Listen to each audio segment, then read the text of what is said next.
em mais uma aula de História de Rondônia. Venham comigo fazer essa viagem. Sabe por onde é a nossa viagem hoje de História de Rondônia? Hoje nós vamos pegar a BR-029. Vocês já ouviram falar da BR-029? Ah, não? Ah, tá. Mas já ouviram falar da BR-364, né? Pois é, a 029 ela se torna BR-364. E hoje nós iremos ver a saga de se abrir essa BR no coração da Amazônia. Esse rasgo no coração da Amazônia. Essa integração. Integração essa que se tinha dado pelas linhas telegráficas de Marechal Rondon. E agora, margeando essas linhas telegráficas, nós vamos ver uma BR passando. Uma BR sendo traçada em seu percurso. Acompanhe conosco. Aula de número 24. Olha aí na tela de vocês. Aí estará eu e o Vitor aqui, o professor Beto, o professor Vitor aí. Estaremos com vocês aí nesta aula. Olha lá. E nós começamos com os nossos conteúdos da aula de hoje. Quais são os nossos conteúdos da aula de hoje? A rodovia Amazônia-Mato Grosso, a rodovia Brasília-Acre e a chegada do quinto BEC. Para a aula de hoje, nós temos as habilidades para a aula de hoje. Analisar de maneira crítica as interações da sociedade com o meio físico, levando em consideração aspectos histórico ou geográfico. Relacionar o uso das tecnologias com os impactos socioambientais em diferentes contextos histórico e geográfico. E nós começamos aí com esse mapa, tá? Com esse mapa. Então, nós começamos aqui com esse mapa aqui. Olha aí o traçado desse mapa da BR-364. Olha aí, ó. Nós estamos observando aqui. Perceba que a BR-364 ela vai ligar o estado de São Paulo ao estado do Acre, passando por dentro de Rondônia. BR-364 aqui, ó, passando Mato Grosso, entrando aqui em Goiás e passando, indo até São Paulo. Ou seja, como ligar a parte centro-oeste brasileira ao extremo norte do Brasil, ao estado do Acre. O estado que fica aqui próximo de Rondônia, colado a Rondônia, vizinho de Rondônia e do Amazonas. Como fazer essa ligação? Pois é. Caminho esse que era feito por rios, agora ganha uma BR. E nós vamos ver a saga que foi a construção desse trecho. Vocês vão acompanhar comigo nessa aula aí, a construção desse trecho aí, como se dá a construção desse trecho. Na tela para vocês aí.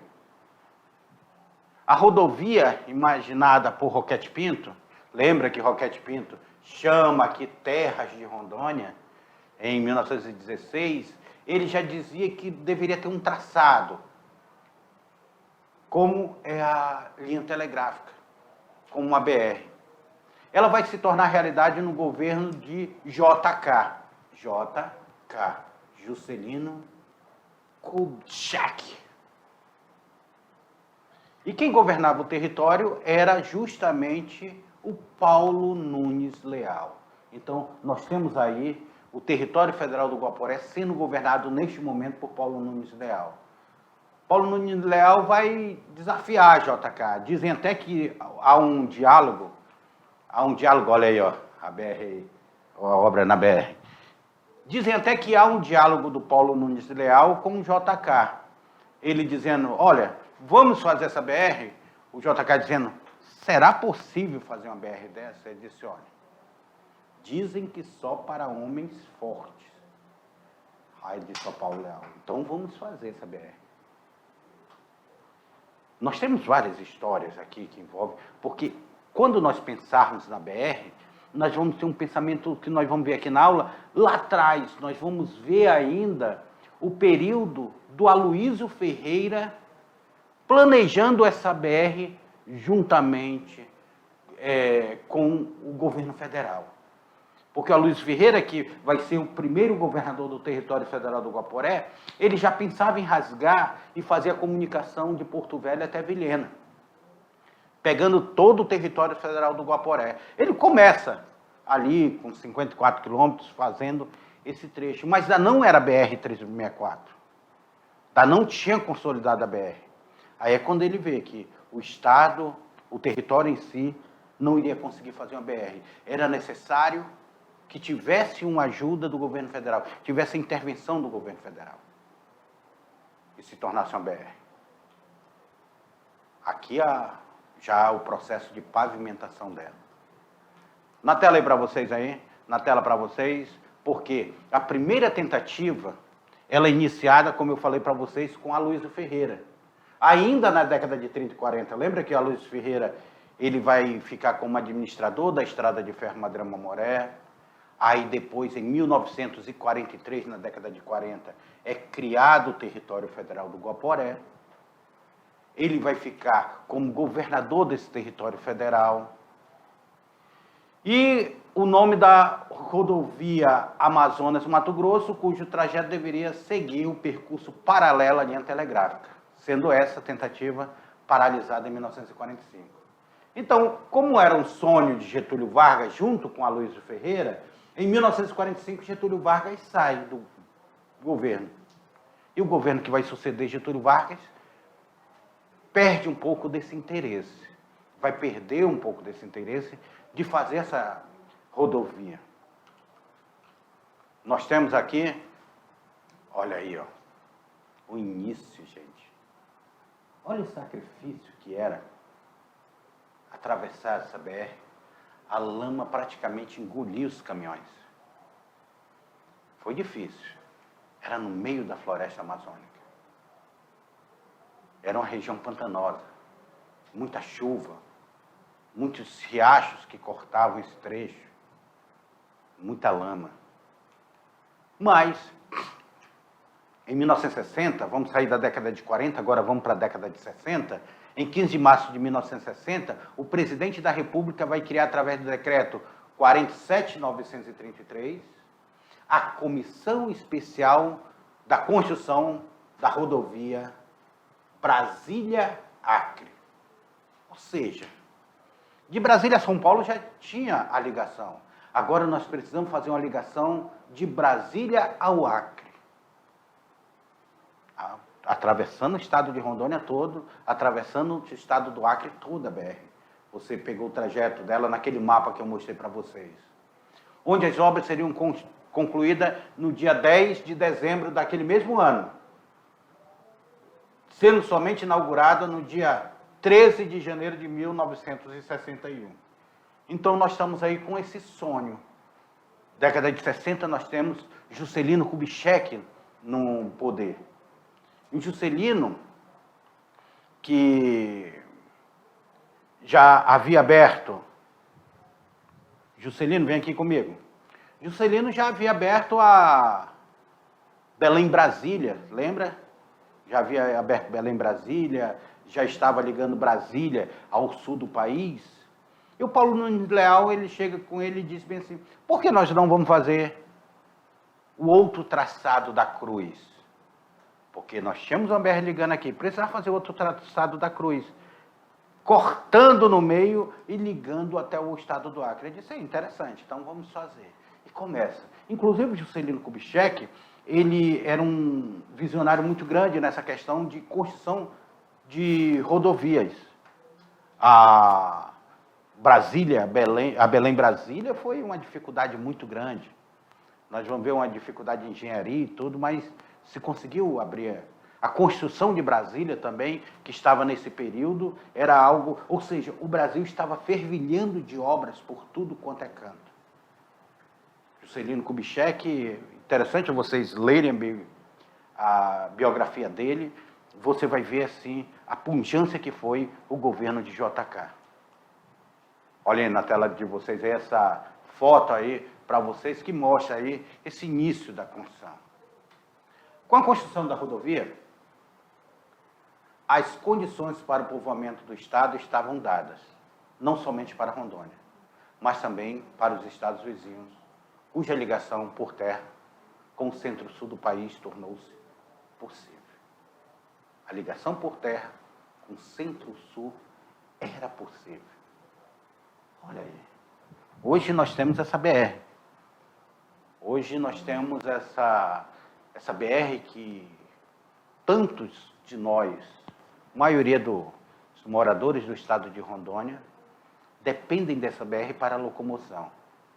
Essa BR que ela sai daqui, passando por Candeias, Itapuã, Ariquemes, aí nós vamos tendo outros municípios pela frente, Ouro Preto, Jaru, nós temos aí Ji-Paraná, nós temos Presidente Médici, nós temos vários outros, até chegar em Vilhena, nós temos Cacoal, e assim por diante até chegar em Vilhena.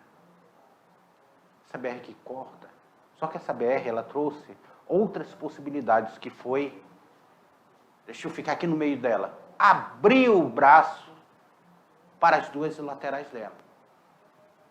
Ela também serviu para dar acesso, como é a outras BR, como a 429, que vai ligar até Costa Marques, fronteira com a Bolívia, outra BR importantíssima, e outras BRs que vão ligar ali Cujubim, vão ligar para o outro lado, os 52 municípios que vão ser ligados por outras ROs, que são estradas estaduais, ou por outras BRs que vão aparecer ao longo desse caminho.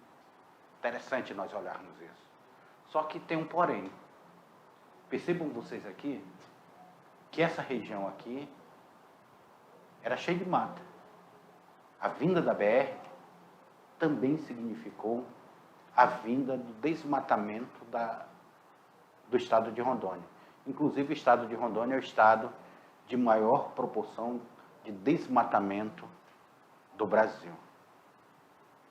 Porque a BR ela abre, e ela abre também pelas suas laterais. E tudo que é aberto, nós temos o desmatamento.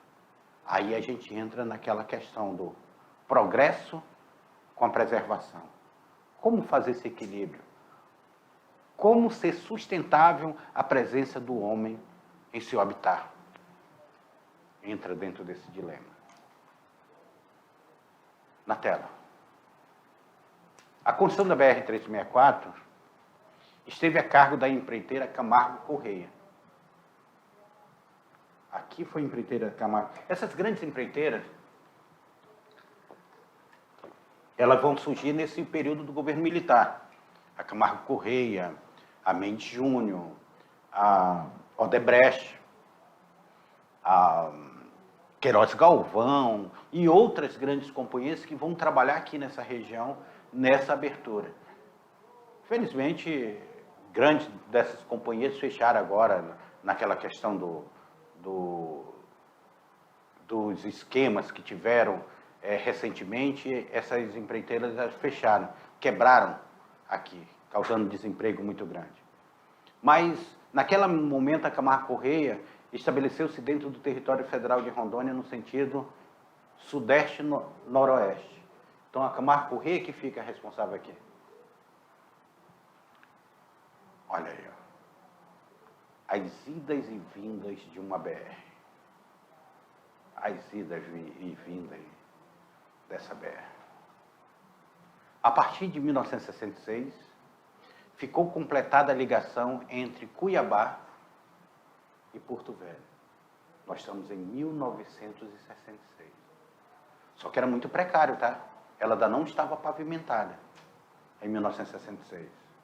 Através do trabalho realizado pelo 5º BEC, o Batalhão de Engenharia e Construção, incumbido pelo governo militar de concluir a construção da rodovia Brasília-Acre e mantê-la em condições satisfatórias de tráfego, e de extinguir, aí eu entro dentro de um parênteses para vocês, e de extinguir a lendária Estrada de Ferro Madeira Mamoré, que era considerada obsoleta. Então, meus alunos, vem aqui comigo. Olha o papel que se tinha o 5º BEC. Olha essa missão que era dada por 5º BEC. Construir, manter essa estrada, terminar de construir essa estrada, manter essa estrada e extinguir a Estrada de Ferro Madeira Mamoré. Percebam vocês, que não era uma missão árdua. Mas, para a gente conhecer um pouco sobre a BR, eu gostaria de mostrar para vocês agora um vídeo do professor Lodismar, que ele fala sobre a BR-364. Com vocês aí o vídeo. Estamos aqui na BR-364 e eu quero lembrar você que foi criada a segunda companhia rodoviária independente, sob o comando de quem? Do então capitão Enio Pinheiro, que tinha a função de interligar Porto Velho até Vilhena, que fica no extremo sul do território.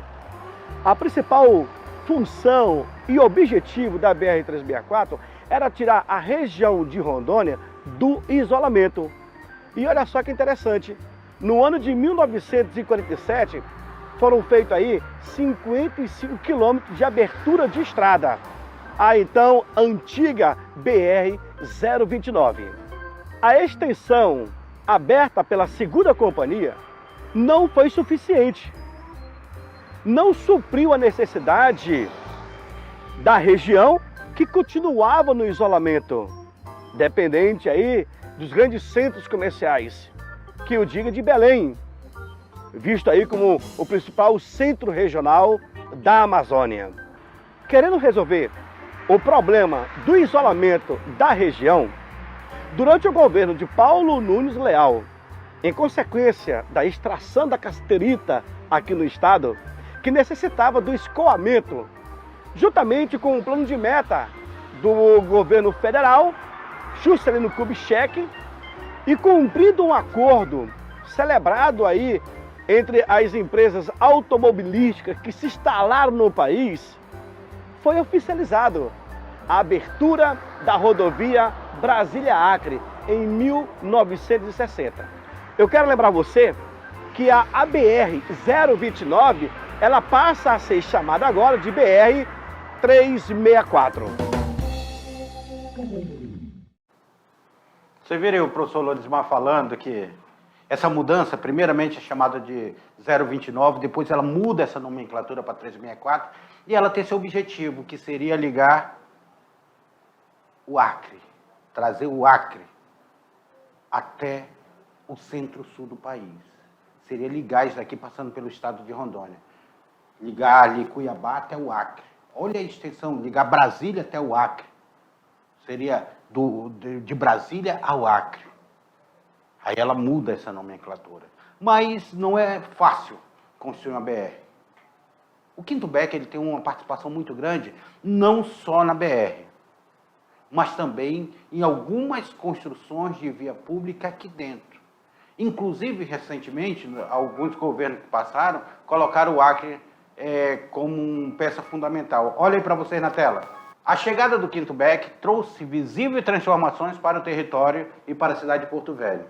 Dentre essas medidas, destaca-se o despejo dos moradores do bairro Baixa da União para o recém-criado bairro Liberdade. Aqui em Porto Velho, para quem conhece Porto Velho, o bairro Liberdade fica ali próximo do hospital de base.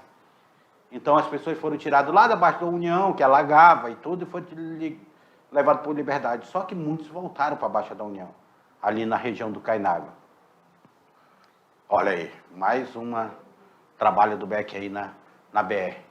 O presidente Juscelino Kubitschek, após derrubada da última árvore da rodovia Cuiabá-Porto Velho, caminha sob seu tronco. Solenidade realizada em Vilhena, 4/7/1960.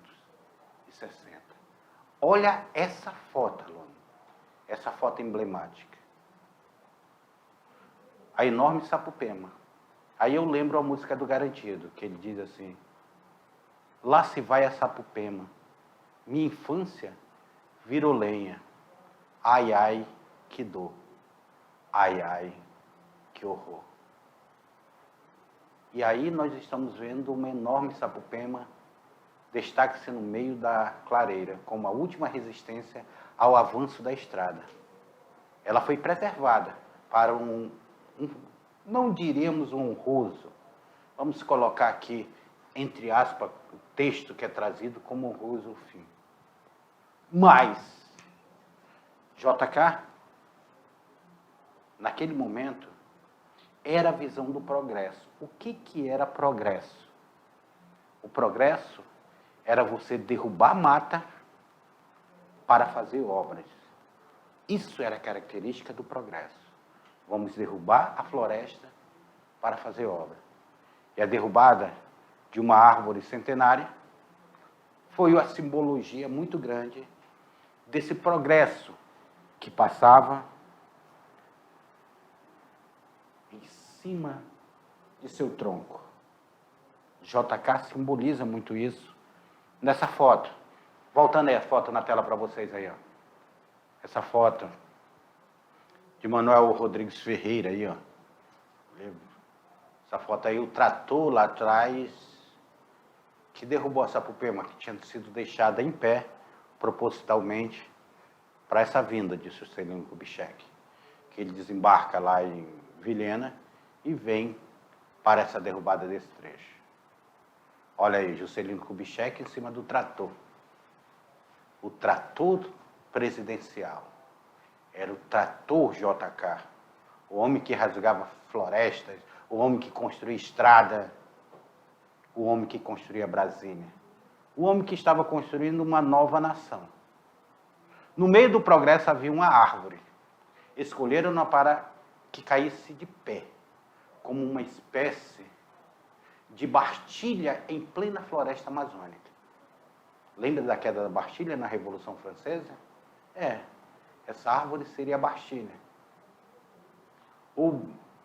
E baqueasse ao impacto do trator presidencial. Erigiram-na como um marco histórico. Ou seja, elegeram essa árvore, como esse marco histórico, que assinalava o fim do desmatamento de um trecho mais difícil e inacessível do Acre a Brasília. JK constrói Brasília. Então, o objetivo dele seria ligar a capital que ele construiu até o último estado em distância da federação, que seria o Acre.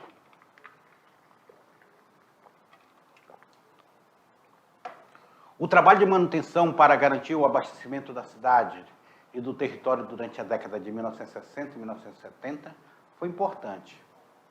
Notável também foi o trabalho desenvolvido pelo Quinto Beck para a construção do trecho rodoviário que ligava Porto Velho a Guajará-Mirim. É aqui que eu quero fazer um parênteses para vocês. Quando se faz essa BR de Porto Velho a Guajará-Mirim? É aqui, na década de 70, 1972, que o Quinto Beck vai desativar por completo a estrada de ferro Madeira-Mamoré. Porque achava-se que a estrada de ferro era obsoleta e que a rodovia iria substituir a estrada de ferro. Isso também era uma filosofia trazida desde Juscelino Kubitschek, que ela vai se perpetuar. Juscelino Kubitschek também pensava nisso. Não queremos mais ferrovias, queremos rodovias. E sendo que o mundo já provou hoje que a ferrovia ela é muito mais barata de que ter uma rodovia. A Europa toda ela é ligada de trem. Você vai de um canto para o outro de trem. O Brasil quase não temos ferrovia. Temos só rodovias. E com isso o índice de acidente aumenta cada vez mais nessas rodovias. Porque as carretas disputam com os carros de passeio. E o perigo é constante. Na tela, mais um trecho aí da BR-364 para vocês.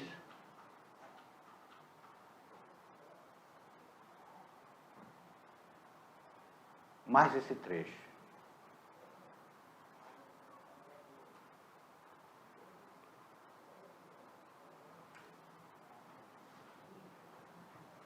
Alunos, o que nós observamos aqui nesse processo?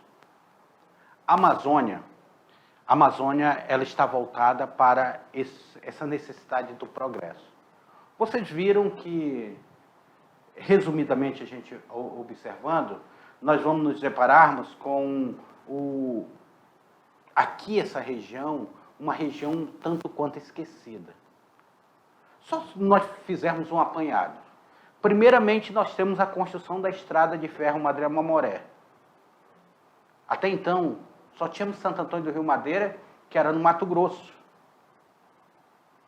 E nós iremos ter outros municípios do Amazonas, Humaitá, Manicoré, Borba, aqui próximo do Rio Madeira. Vilhena, Ariquemes, Ji-Paraná, Costa Marques. Esses municípios que existem hoje do estado de Rondônia, nada se ouvia falar. Não existia dentro do mapa do Brasil, não existia nem dentro do pensamento do Brasil. Aí nós temos uma construção de uma ferrovia, a Estrada de Ferro Madeira-Mamoré. Essa construção dessa ferrovia, ela foi uma saga muito grande. Vimos que o Brasil fica responsável de construir essa ferrovia devido ao conflito que está tendo lá no Acre. Lembra? O Acre se torna uma república independente, brigando com a Bolívia. O Barão do Rio Branco vai lá, intermedia e assina um tratado chamado Tratado de Petrópolis. Nesse Tratado de Petrópolis é quando o Brasil fica responsável de construir a Estrada de Ferro Madeira-Mamoré. Constrói-se a Estrada de Ferro Madeira-Mamoré. Tira de Santo Antônio e recua ela 7 quilômetros. Coloca a Estrada de Ferro aqui aonde seria o surgimento da cidade de Porto Velho. Aí nós vimos naquela aula que nós estudamos sobre Porto Velho.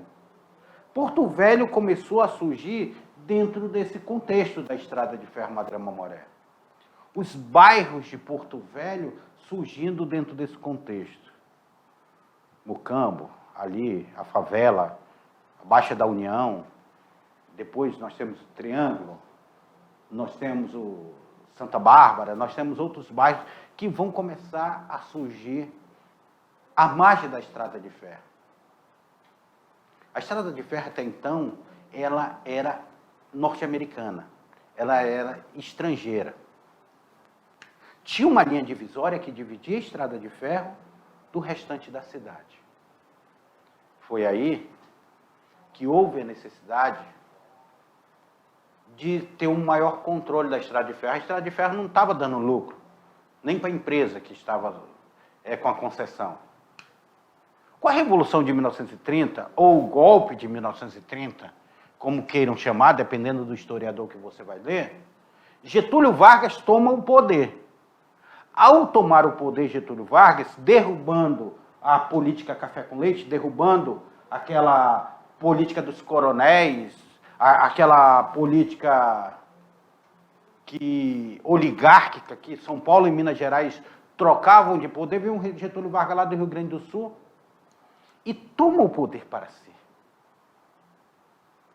Getúlio Vargas, então, ele começa a ter uma visão. Eu preciso ampliar o Brasil, que até então só era São Paulo e Minas Gerais que importava, e o litoral brasileiro. E agora eu preciso ampliar para a região do oeste brasileiro. A marcha para o oeste de Getúlio Vargas. É através dessa filosofia da marcha para o oeste. Qual foi uma das primeiras medidas de Getúlio Vargas sobre a Estrada de Ferro Madeira-Mamoré? Ele vai nacionalizar a Estrada de Ferro Madeira-Mamoré. Ele vai tomar o empreendimento dos estrangeiros e dizer a Luísio Ferreira, agora você vai administrar a Estrada de Ferro Madeira-Mamoré. Aloysio Ferreira, então, passa a ser o administrador dessa Estrada de Ferro Madeira-Mamoré. E Aloysio Ferreira, visionário, aproveitando a vinda de Getúlio Vargas aqui para a região, Aloysio Ferreira vai pegar Getúlio Vargas e vai colocar Getúlio Vargas aqui para ficar 3 dias aqui em Porto Velho. Sabe por quê? Porque até então existia um projeto, já existia um projeto de criar os territórios federais, os 5 territórios federais. O território federal, que seria do Mamoré, não seria Guaporé, seria o território federal do Mamoré, defendido por alguns políticos da época, e o território federal do Mamoré deixava de fora Porto Velho. O território federal do Amapá que se tornam o estado do Amapá, o território federal do Rio Branco, que se torna o estado de Roraima, o território federal de Ponta Porã, que é incorporado ao Mato Grosso, e o território federal do Iguaçu, que depois ali pega a terra do Paraná e Santa Catarina, ele é incorporado ao Paraná e Santa Catarina. Então havia essa necessidade. E o Aloysio Ferreira, quando traz Getúlio Vargas aqui, ele faz Getúlio Vargas mudar a posição dele. Ele vai dizer, não, vamos mudar esse anteprojeto, vamos tirar esse projeto de território federal do Mamoré e colocar como território federal do Guaporé. E agora, território federal do Guaporé vai incorporar outros municípios do estado do Amazonas. É quando é incorporado Porto Velho, que pertencia ao estado do Amazonas, é incorporado Lábrea, e é incorporado um trecho de área do município de Canutama. É incorporado aqui. Percebam vocês, então, que agora tem uma nova... Olha como foi importante a vinda de Getúlio Vargas aqui. Aloysio Ferreira, quando se torna o governador do território federal que vai ser criado, do Guaporé, o Aloysio Ferreira, logo em seguida, anos depois, em seguida, ele faz um discurso que ele defendia que esse território se tornasse o Estado. Se tornasse o Estado de Rondônia, ou do Guaporé, Estado do Guaporé, como era o nome da época. Aloysio Ferreira, que tinha trabalhado com o Marechal Rondon, tinha trabalhado nas linhas telegráficas, e ele estava dentro desse contexto histórico. Aí é criado esse território, que nós vamos ver a aula posterior. Mas eu quero chegar a vocês porque esse território ele é criado de forma isolada. Qual é o único acesso que nós temos aqui? O acesso é de barco. Descia-se de Porto Velho de barco rumo ao Amazonas, ao rio Amazonas, a foz que daria na ilha Tupinamarana, desceria o rio Amazonas para chegar ao Oceano Atlântico para ter acesso à capital do Rio de Janeiro. Então, precisava de fazer uma ligação, aquilo que o professor Lodismar falava no vídeo, essa ligação que houve a tentativa e poucos quilômetros foram construídos do início dessa ligação. Mas chega na década de 60, aí nós temos, final da década de 50, para a década de 60, nós temos Juscelino Kubitschek como presidente do Brasil. E Juscelino Kubitschek, juntamente com Paulo Leal, eles vão ser visionários, eles vão dizer, vamos fazer essa rodovia. Não é à toa que aquela foto de Juscelino Kubitschek em cima do tronco da Sapopema é uma foto simbólica. Era o que se acreditava ser o progresso, trazer essa BR para essa região. E assim se dá essa saga de homens corajosos, destemidos, que vão fazer esse processo de construção. Vão fazer esse processo de construção, vão fazer esse rasgo na floresta e construir. Aonde tinha sido a linha telegráfica, margeando a linha telegráfica, construir a BR-029, que se torna BR-364. Com isso, assegurando o direito constitucional que o brasileiro tem de ir e vir. Por isso que é importante, para o estado de Rondônia, a BR-364. Até a revisão e a atividade.